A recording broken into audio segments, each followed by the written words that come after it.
Very impressive. It is, and really kind of hoping they get everything done, and of course get enough donations to get that done. A very great program there, and it was actually a somewhat of emotional speech and kind of interesting to hear.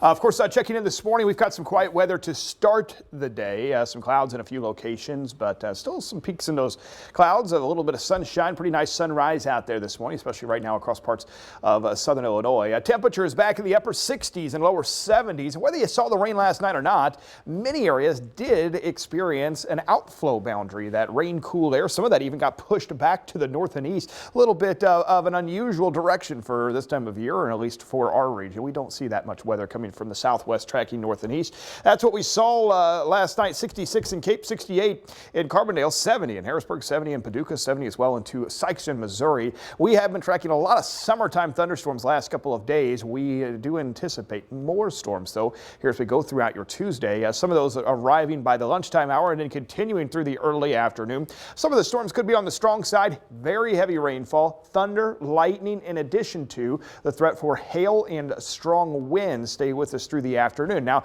really, as we get closer to sunset, things will quiet down briefly, but then after midnight, more storms are expected to fire here into our region, and some of those could track over the same areas multiple times. We call that training thunderstorms, and could lead to a significant flash flooding threat developing late tonight and into tomorrow morning. A lot of the storms we're tracking this morning now into northwest Missouri, some of those back up into Nebraska. They are tracking though from the northwest to the southeast. So if you have your Storm Track 3 app, you pull that up and you're trying to figure out where the storms are coming from, you will be looking towards your northwest. We'll pick this up right at the lunchtime hour as we start to see some of those showers and storms developing. Notice a couple isolated showers and storms out ahead of the main round, but here's the main storms making their way in from the north and west. Out ahead of the storms, temperatures upper 80s, so warm, humid air mass, so that will help fuel that threat for some stronger storms. Stays with us through a good part of the mid-afternoon hours, and again, there's still some uncertainty on exactly where these storms are going to line up today, but you get the idea. You start seeing the purples, the blacks there show up on this model, and that's an indication some of these storms will be pretty strong. By 8 o'clock, things quiet down briefly, but then here we go into the midnight hour, more storms starting to develop. Right now, it looks like the highest threat will be right along and east of the Mississippi River late tonight and into Wednesday morning. But this is at midnight. Notice the storms just kind of track right over top of one another. And again, that could set up an extremely heavy band of rainfall somewhere across southern Illinois and into western Kentucky.